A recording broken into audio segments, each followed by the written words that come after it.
안녕하세요. 꿈돌이입니다. 오늘은 어떤 제품들이 더 하이 테크놀로지적으로 보일까 이 얘기를 한번 해볼까 하는데,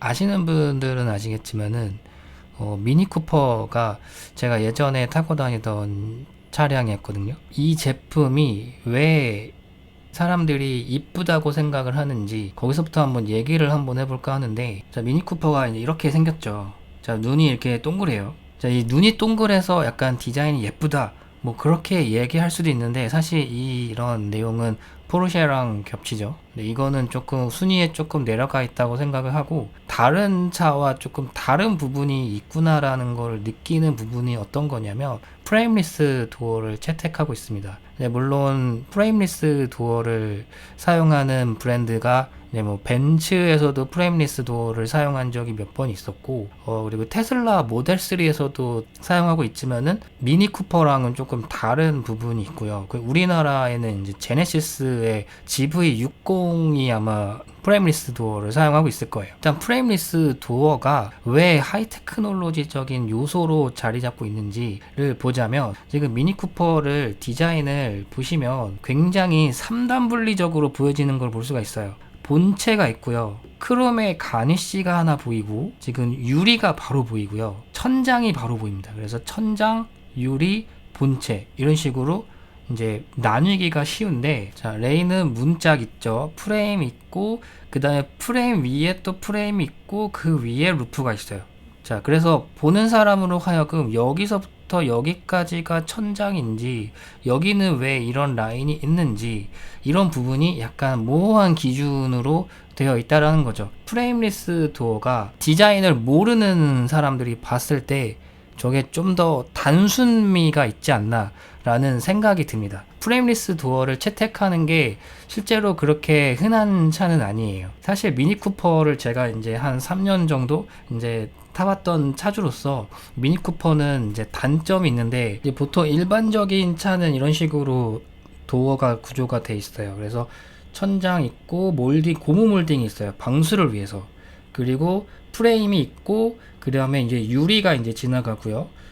유리가 왔다 갔다 하면서 이제 방수가 되는 거기 때문에, 방수에 방수가 이루어지기 때문에 프레임이 있는 차들은 대부분 방수가 안 될 수가 없어요. 물론 이제 미니 쿠퍼도 방수는 돼요. 근데 어떤 데서 차이가 있냐면, 이제 미니 쿠퍼 같은 경우는 이런 식의 구조를 가지고 있단 말이에요.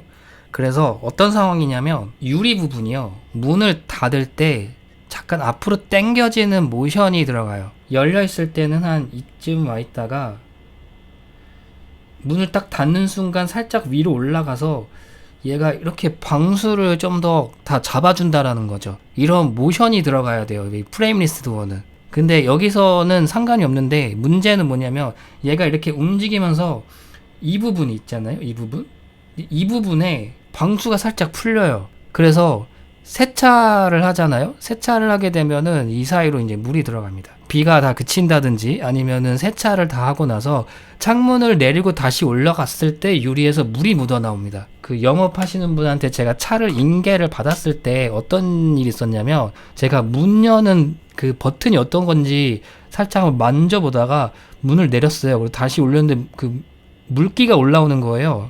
그 영업하시는 분이, 아, 방금 세차했는데 그러시더라고. 이게 일반 차는 그렇게 물이 묻어나오진 않습니다. 어떻게 보면은 하나를 취하고 하나를 포기한 디자인인 거예요, 미니 쿠퍼는. 요런 게 어떻게 보면은 프레임리스 도어의 장단점이라고 생각을 하시면 좋을 것 같거든요.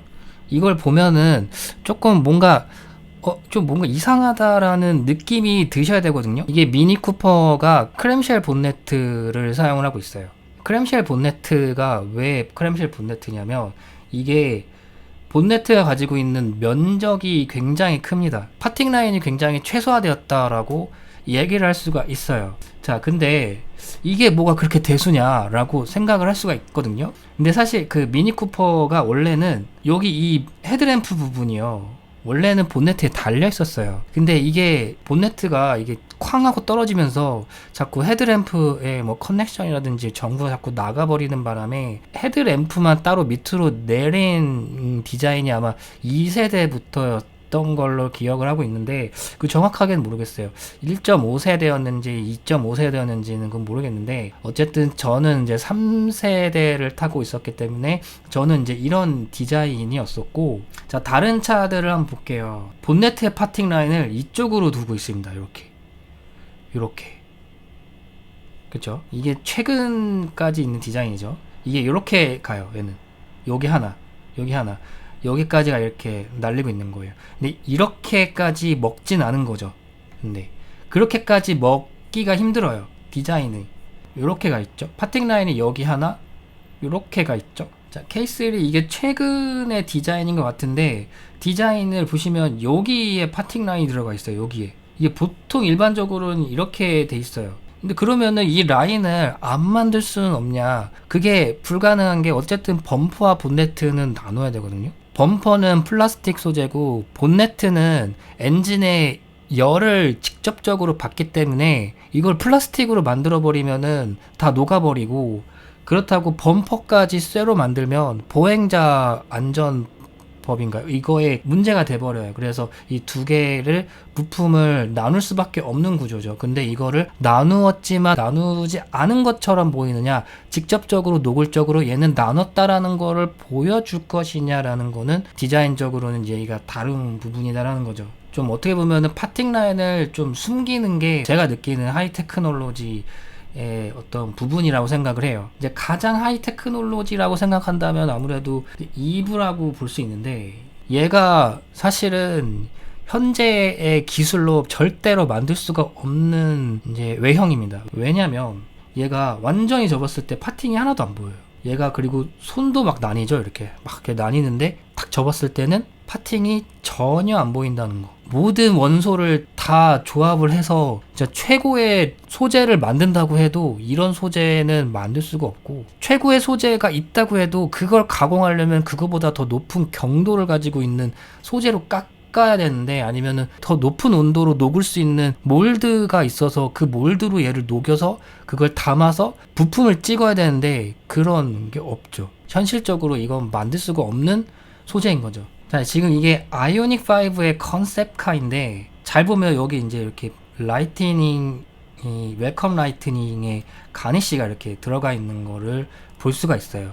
그렇다는 거는 지금 여기에 있는 소재와 그리고 이 부분 범퍼에 있는 소재는 달라진다라는 거를 이해를 할 수가 있는데, 보시다시피 그냥 파팅 라인이 그냥 버젓이 이렇게 들어가 있잖아요. 이런 부분이 들어가 있는데, 근데 이게 양산카로 가면서 디자인이 조금 바뀌어요. 어떻게 바뀌냐면, 자 이게 양산이죠.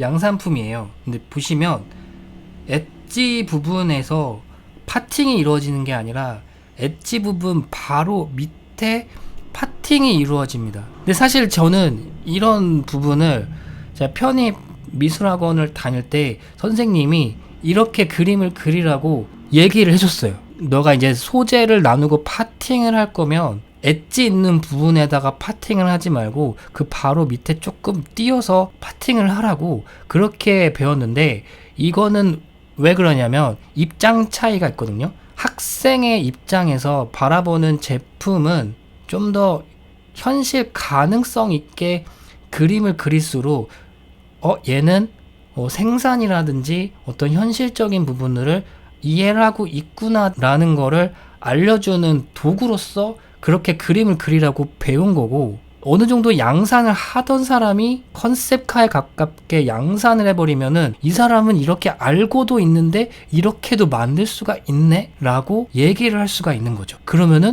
얘는 현실을 능가하는 생산 기술을 갖추었구나 라고 얘기를 할 수가 있다라는 거죠. 아이오닉 5도 크램쉘 본네트를 사용을 하고 있죠. 이게 단가가 높아요. 왜냐면은 이게 철판을 절곡해서 이 본네트를 만드는데, 그러니까 몰드로 찍어서 만드는 게 아니라 프레스로 눌러서 철판을 만드는 거기 때문에 이게 이렇게 둥글수록 더 만들기가 어려운 거죠. 만약 이게 본네트면 얘를 요렇게까지 휘는 거는 만들기가 싶은데, 이렇게까지 굴곡 있는 걸 만들다 보면은 이런 부분에 조금 더 이렇게 좀 접히는 부분이라든지 이런 부분이 더 생기기 때문에 이 불량률이나 이 생산 단가가 조금 더 올라가지 않겠느냐라는 거죠. 저도 맥북을 한 5년 정도 이제 쓰고 있는 사람인데, 저도 아직 이해가 안 되는 부분이 있어요. 뭐 애플 로고를 만들 때 이걸 어떻게 생산을 할까가 저는 아직도 이해가 안 돼요.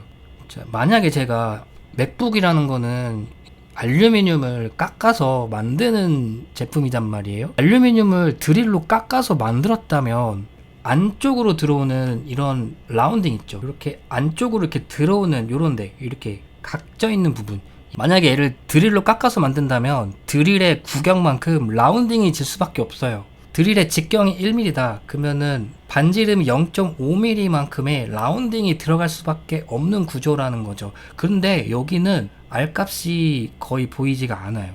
제가 앞만 봐도 이 라운딩이 거의 보이지가 않는데, 이 정도의 R값이면은 제가 봤을 땐 0.1mm 그 이하의 라운딩 값이라는 거죠. 그러면은 현존하는 가공 기법 중에 이 R값을 최소화할 수 있는 가공법은 레이저 커팅밖에 없다고 생각을 하거든요. 레이저 커팅이면은 요거보다 조금 더 가늘게 갈 수가 있을 것 같아요. 아웃커너는 이게 정말 날카롭게 만들 수가 있습니다. 날카롭게 만드는 것 부분은 이런 부분들이 지금 보면 한 0.2mm 정도의 R값이 들어가 있기는 하거든요. 그 아이폰 5 그 이하 버전이나 그 아이패드 한 프로 2세대 이전 버전 같은 경우는 그 옆면을 다이아몬드 커팅을 하거든요. 아웃코너이기 때문에 그 다이아몬드로 깎았을 때의 그 커팅 라운딩 값이 아예 안 들어갈 수가 있어요. 그러면은 라운딩 값이 0.1mm 밑으로 떨어질 수가 있는 거죠. 근데 인코너는 그게 안 된단 말이에요. 지금 이 부분을 마스킹해서 도색을 한 것도 아니고, 아니면 뭐 얘를 뭐 도색한 다음에 레이저로 이렇게 깎아서 이렇게 벗겨낸 것도 아닐 테고, 이거를 뭘로 만들었을까? 제 추측에는 그냥 레이저 커팅 밖에 생각이 나지 않아요. 아노다이징을 했을 거란 말이에요. 아노다이징을 했는데 여기 이 부분만 아노다이징을 벗겨내는 레이저를 쏴서 얘를 만들었을 가능성이 있지 않을까 라는 생각을 하고 있습니다. 근데 거의 단차가 없단 말이에요. 얘가 단차도 없고, 제 생각은 그게 제일 유력하지 않나, 이 애플 로고를 만드는 방법은. 그래서 만약에 이거를 그냥 두 개의 부품을 조립해서 만들었다, 이거는 절대 이렇게 이 퀄리티로 만들 수가 없어요.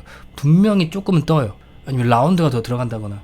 지금 생각해보니까 이 미스테리가 어느 정도 풀린 것 같긴 한데, 아노다이징 벗겨내기, 요게 아닐까, 그 생각이 좀 들긴 합니다. 자, 오늘은 여기까지.